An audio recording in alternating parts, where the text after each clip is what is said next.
എല്ലാവർക്കും നമസ്കാരം. ഇന്ന് നമുക്ക് രണ്ട് വെറൈറ്റി ആയിട്ടുള്ള ദോശയും അതുപോലെ തന്നെ അതിൻ്റെ കൂടെ കഴിക്കാനായിട്ട് നല്ലൊരു ടേസ്റ്റിലുള്ള ചമ്മന്തിയും എങ്ങനെയാണ് തയ്യാറാക്കിയെടുക്കുന്നത് നോക്കാം. ഞാനിത് രണ്ട് ടൈപ്പിലുള്ളൊരു ഊത്തപ്പമാണ് കാണിക്കുന്നത്. ഊത്തപ്പം എന്ന് പറയുന്നത് നമ്മൾ സാധാരണ ദോശയിൽ നിന്നും കുറച്ച് വ്യത്യസ്തമായിട്ട് നമ്മൾ കുറച്ച് സാധനങ്ങളൊക്കെ ചേർക്കുമ്പോഴാണ് അത് ഊത്തപ്പം ആകുന്നത്. എന്നും ഒരേപോലത്തെ ദോശ കഴിച്ച് മടുത്തെങ്കിൽ തീർച്ചയായിട്ടും ഇതുപോലെ ഒന്ന് ട്രൈ ചെയ്ത് നോക്കണം. അപ്പോൾ ഞാനിവിടെ ദോശമാവ് നേരത്തെ തന്നെ റെഡിയാക്കി വെച്ചിട്ടുണ്ട്. അപ്പോൾ ഈ ദോശമാവ് തയ്യാറാക്കുന്ന വീഡിയോ ഇതിന് മുൻപ് ഞാൻ അപ്ലോഡ് ചെയ്തിട്ടുണ്ട്. അതുപോലെ തന്നെ അതെങ്ങനെയാണ് ഫ്രിഡ്ജിൽ സൂക്ഷിക്കുന്നതെന്നും കാണിച്ചു തരുന്നുണ്ട്. അപ്പോൾ ഞാൻ ഇവിടെ കുറച്ചധികം മാവ് ഉണ്ടാക്കിയിട്ട് ഇതുപോലെ സൂക്ഷിച്ച് വെക്കാറുണ്ട്. അതിനുശേഷം ഉണ്ടാക്കുന്നതിന് തൊട്ട് മുൻപായിട്ടാണ് ഉപ്പ് ചേർത്തിട്ട് നന്നായിട്ട് മിക്സ് ചെയ്തെടുക്കുന്നത്. ഈ ഒരു മാവ് നല്ല കുറുകിയിട്ടുള്ള ഒരു മാവാണ്. അപ്പോൾ ഇതിൽ വേണമെന്നുണ്ടെങ്കിൽ നിങ്ങൾക്ക് കുറച്ച് വെള്ളം കൂടി ചേർത്തിട്ട് ഇതൊന്ന് ഡൈല്യൂട്ട് ചെയ്തെടുക്കാം. അപ്പോൾ ഇവിടെ നമ്മൾ ഊത്തപ്പമാണ് ഉണ്ടാക്കുന്നത്. അപ്പോൾ കുറച്ച് കട്ടിയിലാണ് മാവുള്ളത്. ഇനി ആദ്യത്തെ സ്റ്റൈലിലുള്ള ഊത്തപ്പം ഉണ്ടാക്കാൻ വേണ്ടിയിട്ട് എന്തൊക്കെ സാധനങ്ങളാണെന്ന് നോക്കാം. അപ്പോൾ ഞാനിവിടെ ഒരു വലിയ സവാള പൊടിയായിട്ട് അരിഞ്ഞു വെച്ചിട്ടുള്ളതാണ്. എരിക്ക് വേണ്ടിയിട്ട് 2 പച്ചമുളക് ചേർത്ത് കൊടുക്കുന്നുണ്ട്. കുട്ടികളൊക്കെ ഉണ്ടെങ്കിൽ എരി ചേർത്ത് കൊടുക്കേണ്ട ആവശ്യമില്ല. പിന്നെ ഇതിലേക്ക് ഒരു ചെറിയ ക്യാരറ്റ് ഗ്രേറ്റ് ചെയ്തിട്ടുള്ളതാണ്. ഇതിൽ നിങ്ങൾക്ക് ഇഷ്ടമുള്ള പച്ചക്കറികളൊക്കെ ഇടാം. പിന്നെ ഒരു തക്കാളി പൊടിയായിട്ട് അരിഞ്ഞത് കൂടി ചേർത്ത് കൊടുത്തിട്ടുണ്ട്. ക്യാരറ്റിന് പകരം നിങ്ങൾക്ക് ക്യാപ്സിക്കം ഒക്കെ ചേർത്ത് കൊടുക്കാവുന്നതാണ്. ഇവിടെ ഞാൻ കുറച്ച് മല്ലിയില കൂടി ചേർത്ത് കൊടുക്കുന്നുണ്ട്. മല്ലിയിലയുടെ ടേസ്റ്റ് ഇഷ്ടമില്ലാത്തവർ കറിവേപ്പില ചേർത്ത് കൊടുക്കാം. ഇനി നമ്മളിതിലേക്ക് ആവശ്യത്തിനുള്ള ഉപ്പ് കൂടി ചേർത്ത് കൊടുക്കണം. പിന്നെ നമ്മൾ കുറച്ച് ഫ്ലേവറിന് വേണ്ടിയിട്ട് ഒരു 1/4 ടീസ്പൂൺ കാശ്മീരി മുളക് പൊടി കൂടി ചേർത്ത് കൊടുക്കുന്നുണ്ട്. ഇനി ഇത് നന്നായിട്ടൊന്ന് മിക്സ് ചെയ്തെടുക്കാം. കൈവച്ചിട്ട് മിക്സ് ചെയ്യുകയാണെങ്കിൽ ഒന്നുകൂടെ നല്ലതാണ്. അപ്പോൾ നന്നായിട്ട് മിക്സ് ചെയ്തെടുത്തിട്ടുണ്ട്. നമുക്കിനി ഇത് എങ്ങനെയാണ് ഊത്തപ്പമാക്കുന്നത് നോക്കാം. അപ്പോൾ ദോശക്കല്ല് ചൂടായി വന്നു കഴിഞ്ഞാൽ കുറച്ച് എണ്ണ ഒന്ന് തടവിയതിന് ശേഷം അതിൻ്റെ ഒരുപാടങ്ങ് ചൂട് കൂടി പോകരുത്. അപ്പോൾ ഇനി ഓരോ തവി മാവ് വീതം ഒഴിച്ചിട്ട് നമുക്കിത് എങ്ങനെയാണ് ദോശ ഉണ്ടാക്കുന്നത് നോക്കാം. ഞാനിവിടെ ഒരു തവിയും കുറച്ച് മാവും കൂടി ഒഴിച്ച് കൊടുക്കുന്നുണ്ട്.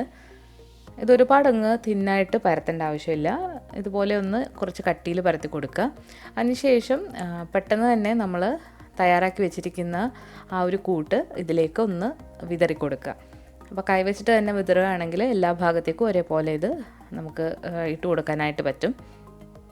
തീ ഒരു മീഡിയം ഫ്ലെയിമിലാണ് വെക്കേണ്ടത്. ഒരുപാട് കൂടിപ്പോയാൽ ഇത് പെട്ടെന്ന് കരിഞ്ഞു പോവും ഇതിൻ്റെ അടിഭാഗം. അതുപോലെ തന്നെ നന്നായിട്ട് വെന്തും കിട്ടില്ല. അപ്പോൾ നമ്മളെ ഇഷ്ടത്തിനനുസരിച്ചിട്ട് ഫില്ലിങ് ഇതുപോലെ വെച്ച് കൊടുത്തിട്ട് കുറച്ച് എണ്ണ ഒന്ന് ഇതുപോലെ ഒന്ന് ഒഴിച്ചു കൊടുക്കാം. ഇത് ഒഴിച്ചു കൊടുത്തില്ലെങ്കിലും കുഴപ്പമില്ല. ഇനി നമുക്ക് അടച്ചു വെച്ചിട്ട് ഒരു 2-3 മിനിറ്റ് ഒന്ന് വെയിറ്റ് ചെയ്യാം. അപ്പോൾ 2 മിനിറ്റ് കഴിഞ്ഞിട്ടുണ്ട്.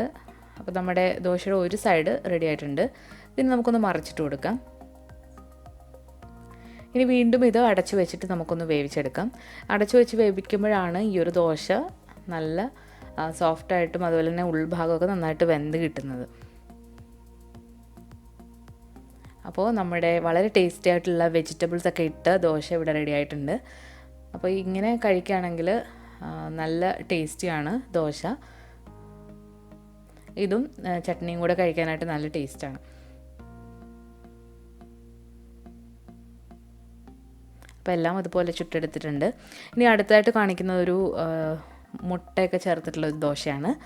അപ്പോൾ അതിന് വേണ്ടിയിട്ട് നമ്മൾ ഒരു 1.5 തവി മാവ് ഒഴിച്ച് കൊടുത്തിട്ടുണ്ട്. ഇനി നമ്മൾ നേരത്തെ തയ്യാറാക്കി വെച്ച ആ ഊത്തപ്പത്തിൻ്റെ കൂട്ടിലേക്ക് ഒരു മുട്ടയൊന്ന് പൊട്ടിച്ചൊഴിച്ച് കൊടുക്കുക. അപ്പോൾ ഈ മുട്ട പൊട്ടിച്ചൊഴിച്ചിട്ട് ഇതിൻ്റെ മുകളിലേക്ക് നമ്മൾ ഒഴിച്ചു കൊടുക്കാം. അപ്പോൾ ഇതിനും ഒരു പ്രത്യേക ടേസ്റ്റിലുള്ള ഒരു ദോശ തന്നെയാണ്. അപ്പോൾ ഒന്ന് സ്പ്രെഡ് ചെയ്ത് കൊടുത്തിട്ട് നമുക്കൊന്ന് അടച്ചു വെച്ച് വേവിക്കാം. ഇതിൽ എണ്ണ ഒഴിച്ചില്ലെങ്കിലും കുഴപ്പമില്ല. നമുക്ക് അടച്ചു വെച്ചിട്ട് വേവിച്ചെടുക്കാം. അതിനുശേഷം ഇത് മറിച്ചിട്ട് കൊടുക്കാം. അപ്പോൾ 2 സൈഡും വെന്ത് വന്നിട്ടുണ്ട്. ഇനി ഇത് മറിച്ചിട്ടതിന് ശേഷം ഇതിലേക്ക് കുറച്ച് ചീസ് ഒന്ന് ഇട്ട് കൊടുക്കുന്നുണ്ട്. ചീസ് ഉണ്ടെങ്കിൽ മാത്രം നിങ്ങൾ ചേർത്ത് കൊടുക്കുക. ചേർത്ത് കൊടുത്തില്ലെങ്കിലും കുഴപ്പമില്ല. അപ്പോൾ കൊച്ചു കുട്ടികൾക്കൊക്കെ കൊടുക്കുമ്പോൾ ഇങ്ങനെ കൊടുക്കുകയാണെങ്കിൽ നല്ലതാണ്. ഇത് വീണ്ടും അടച്ചു വെച്ചിട്ട് ഈ ചീസ് ഉരുകുന്നത് വരെ നമുക്കൊന്ന് വെയിറ്റ് ചെയ്യാം. അപ്പോൾ നമ്മുടെ മുട്ടയും ചീസും ഒക്കെ ഇട്ട ദോശയും ഇവിടെ റെഡി ആയിട്ടുണ്ട്. അപ്പോൾ 2 ടൈപ്പിലുള്ള ഊത്തപ്പം നമ്മളിവിടെ തയ്യാറായിട്ടുണ്ട്. അപ്പോൾ എന്നും ഒരേപോലെ ദോശ തയ്യാറാക്കാതെ ഇങ്ങനെ കൂടി നിങ്ങളൊന്ന് ട്രൈ ചെയ്ത് നോക്കുക. ഇനി നമ്മൾ കാണിക്കാൻ പോകുന്നത് ഈ ഒരു ദോശയുടെ കൂടെ കഴിക്കാൻ പറ്റിയ നല്ല ടേസ്റ്റി ആയിട്ടുള്ള ഒരു ചമ്മന്തിയാണ്. അപ്പോൾ ചമ്മന്തി നമ്മൾ തയ്യാറാക്കാൻ വേണ്ടിയിട്ട് ഒരു പാനിലേക്ക് കുറച്ച് വെളിച്ചെണ്ണ ഒഴിച്ച് കൊടുക്കുന്നുണ്ട്. ഈ എണ്ണ നന്നായിട്ടൊന്ന് ചൂടായി വരുമ്പോഴത്തേക്ക് നമുക്ക് ഇതിലേക്ക് ഒരു 3-4 വറ്റൽമുളക് ഇട്ട് കൊടുക്കാം. ഈ ഒരു വറ്റൽമുളക് എന്ന് പറയുന്നത് കാശ്മീരി വറ്റൽമുളകാണ്, പിരിയൻ മുളകെന്ന് പറയും. അപ്പം എരിവ് അധികം കാണില്ല, പക്ഷെ നല്ല കളറായിരിക്കും. അപ്പോൾ ഈ ഒരു വറ്റൽമുളക് നന്നായിട്ടൊന്ന് വഴറ്റിയെടുക്കണം. ഈ വറ്റൽമുളക് നന്നായിട്ട് വഴണ്ട് വന്നു കഴിഞ്ഞാൽ ഇതിലേക്ക് നമുക്ക് ഉള്ളി ചേർത്ത് കൊടുക്കാം. ഉള്ളി എന്ന് പറയുന്നത് ചെറിയ ഉള്ളി ചേർക്കുമ്പോഴാണ് ഈ ഒരു ചട്നിക്ക് നല്ലൊരു ടേസ്റ്റ് കിട്ടുക. അപ്പോൾ ചെറിയ ഉള്ളി ചേർക്കാം. പിന്നെ വെളുത്തുള്ളി കൂടി ചേർത്ത് കൊടുക്കാം. അപ്പോൾ ഞാനിവിടെ ഒരു 3 അല്ലി വെളുത്തുള്ളി കൂടി ഇതിലേക്ക് ചേർത്ത് കൊടുക്കുന്നുണ്ട്.